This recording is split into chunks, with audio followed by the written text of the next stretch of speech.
Hello, family. Those are okay. Well, I'm Annalisa. I guess many of you probably don't know me, but yeah, I'm starting this whatever thing like these videos. I'm currently in. I just landed. Okay, well, not just. I landed in China on the 23rd, on the 24th, actually, in Hong Kong on the 24th, and then right now I'm in Hangzhou in mainland China. So I came here just to work, and I came with my kids. Then I was sleeping. It was a huge and very long and very frustrating journey, to be quite honest with you. I guess many people would see it and think, when you're posting pictures and that feel like, ugh, if she did it, then I can do it. And yeah, that's true, and I agree with you.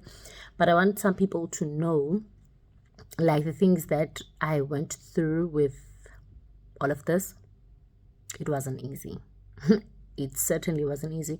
But anyway, every time something goes bad or maybe it's hard, I always ask myself, who said it was going to be easy anyway, And I believe so much in God that I always say, God brought me here. So when I was in Hong Kong, I was frustrated because I didn't know what to do with these tests and everything. So I was like, why would God bring me all the way to Hong Kong just for him to let me be and just let me go, So before I came back, okay, well, story time. So I'm gonna take it back shortly, a week or two before I came back, or somewhere there. I'm not quite sure of the time frame right now. So I remember the last time, a week before that, I had gone to Joburg to drop off my documents at the consulate, Chinese consulate, where more like an embassy, to do the visas. So everything was done, and everything was fine now.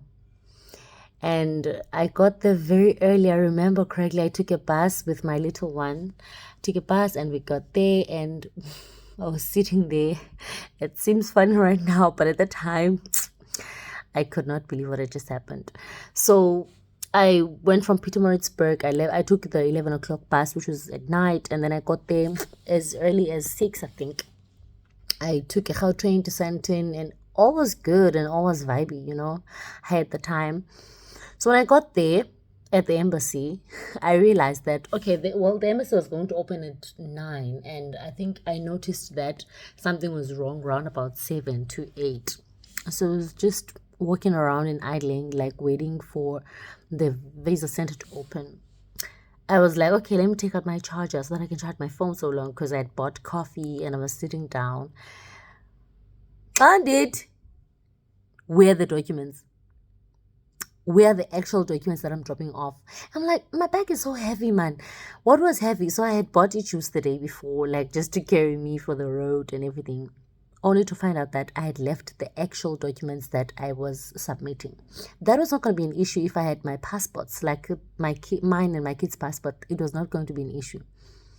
The big problem now was that I had left my passports as well, because you can always print out the documents. When I got there, I was like, okay, the first person I thought of was to call my sister. Like, I don't know what happened. My documents were in my bag for the whole week, the week before I left. So yeah, that was week 1, and they told me, unfortunately, sis, you have to go back. There's nothing we can do for you. We close at 12. So apparently they open from 9 to 12. Such a big office. The second time around, I went there. This one was very traumatic. Yazi, I think I'm taking away from the videos that I was watching. Uti Forster, like, just force things, just make things happen.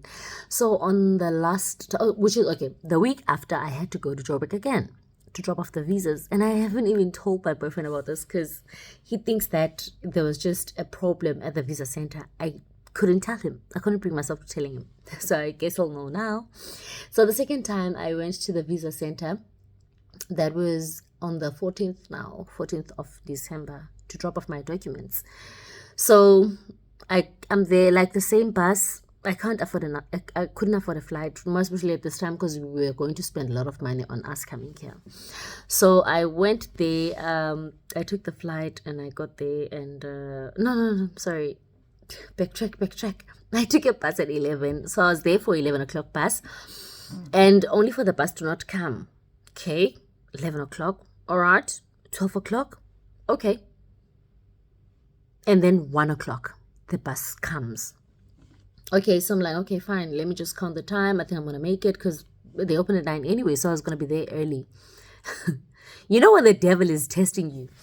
So on my bus, they decided that the bus that was supposed to pick us up couldn't make it because it had other people. So the initial plan with the bus line that I had taken was that since you're coming from Joburg, go to Pietermaritzburg and drop off the people at Pietermaritzburg, sorry, and take those that are in Pietermaritzburg and go back. So with the same bus. So you're going to drop them, because the last station is Durban anyway. So you're going to drop them off in Pietermaritzburg and they take another bus from Pietermaritzburg to Durban. I hope you guys get what I'm saying. So what happens is, no, that does not happen. They say, okay, let's get in, guys, and let's quickly take a bus here in Camperdown. Camperdown is like 20 minutes away from Pietermaritzburg on the way to Durban, which is like on the opposite direction from the direction that I'm going. So we go, like, okay, and I fall asleep. And an hour later, I wake up and we're still on the way. And I'm like, guys, what's happening? Like, I just decided to just stood up and like raise my head and talk. I'm like, what's happening? Where are we going?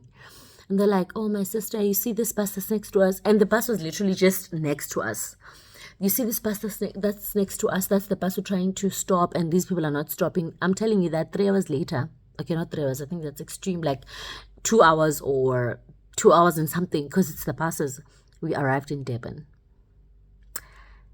Wow. And when we got there, they told us that, no, we're still going to Joburg. So I'm like, I was literally crying at this moment because I'm like, God, I'm like, okay, I have this thing of when I pray, I usually like to have something like a conversation with God whereby I can literally see him. Like, I want to make sure that I see God. I put my mind in the space where I see God and I want him to give me a clear sign, and it usually works for me.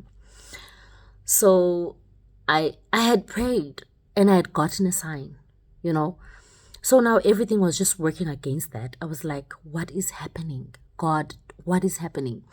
Okay, fine. God did not say anything that night because it was hectic. So fine. I was like to this guy, so do you think you're going to make it at 9? And he's like, no, because my appointment was at 9. He's like, no, I don't want to lie to you. I won't make it at 9. I was like, okay, anything before 12? And he's like, I can try that. At that time, I was thinking of going to a flight, but I was like, I don't trust Uber, KZN, not KZN per se, but like Durban Uber and Durban Bolt. Like, I couldn't trust them at the time. It was like, no, man. So let me just go. And we went back to Pietermaritzburg. By 4 o'clock, we were in Pietermaritzburg. I'm not lying. I think, no, not 4 o'clock, or like 3:30 to 4 o'clock, somewhere there. I'm not quite sure of the time.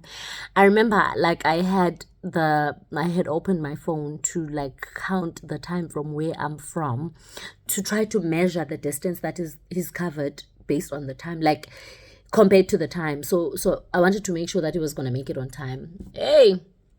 At 6 to 7 o'clock, I remember talking to my sister, and she was like, "Hi, Bo, don't tell me like you're lying." And I got towards this place, Montrose. Yes, it's Montrose. Montrose is halfway.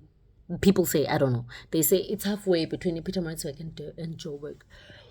Excuse me. So I went there. I did that. When we're in Montrose, I was like to my sister, can you hang up real quick?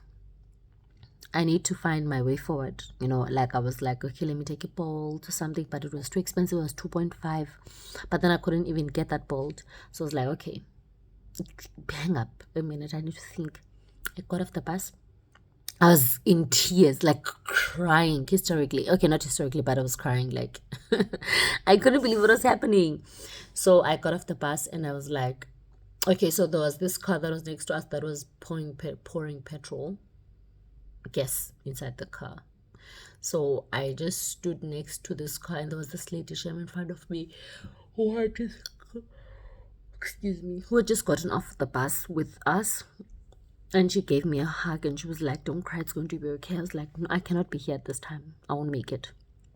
There was this car that was next to us, and that's the first car I went to. I just went to that car and I was crying. I was like, excuse me, sir. And he was like, he was Caucasian, let me just put it that way. I was like, excuse me, sir, I need help. I have an appointment at 9, and at the rate that my bus is going, I do not think I'm going to make it. I am there to do my work or employment stuff, so I need help. And I was crying, and it was like, for you, for how many people? I was like, for me and the little one, because I had him on my, like, I was carrying him, so I said for me and him. And it was like, where are you going? What time's your appointment? And I told him everything, and it was like, okay. Yo, I could not stop saying thank you. I was like, thank you so much. Oh my goodness, thank you so much. Or you don't know how much this means to me, or thank you. And I was crying at the time, so that lady kept hugging me, and she was giving me so much love, and so I took they were driving in Jaguar. Tata is a Caucasian guy with 2 of his kids, and Shem, they just bought coffee as well, and then we left. Hey, I could not believe that day. So the lady who was giving me a hug, she took pictures of the cars just to make sure that I was safe, and she kept calling me on the way, and she told me that at 1 o'clock, dude, we just got here in Joburg. 1 o'clock midday, like afternoon, obviously. I was like, but if I just sat in that bus, like what was going to happen? So I was going to have to go back to Pietermaritzburg again and submit my documents on the 21st. So that I would get them after Christmas, of which I'm not sure if they open or close since there's a holiday. So stressed. So what I'm trying to say is, if you believe in something, and if you've spoken to God about it, and God has given you a sign that this is something you want to do, or you strongly believe, it might not be God, because some people don't believe in God. It might be something else. Some people believe in their ancestors. Some people believe in the universe. I believe in the universe, and I also believe in God. So if you strongly believe that this is something that you need to pursue, then go for it. Go for it and push all the boundaries, or maybe pretend like there's nobody. You're just the only person that's there. Because knowing me as a person, I would never. Not that I'm proud of that. It just naturally doesn't come to me to go out there and ask people for favors like that, especially in a garage. But then that moment, I felt like God is teaching me something. Like, not necessarily, at that time, I didn't even think it was God, to be quite honest with you. I thought, like, if I don't do this now, there's no other way. There's no other time. Let me just do it. And I went to that guy, and he was like, oh, okay, cool, no problem. So you need to push, and you need to force, you need to open all the doors. So that lady that I was watching on TikTok, her name is Lulama Alipi.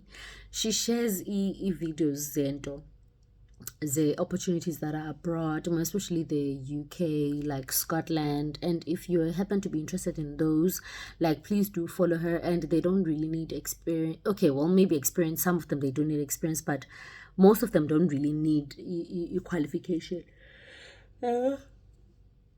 So right now I'm here, and this journey was not in any shape or form easy or smooth, to be honest with you. But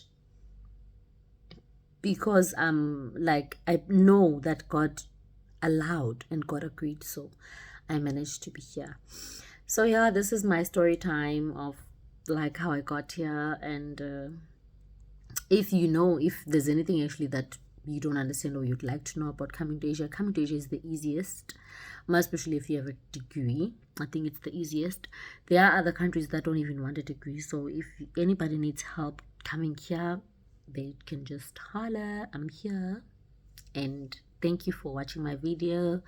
Do share, do like, do subscribe, do whatever that you need to do to continue watching the content with me and my kids, obviously, and my life here in China. I think I'm going to start documenting that right now, or from today moving forward. And unfortunately, I won't be editing my videos because right at this moment, I do not know how to.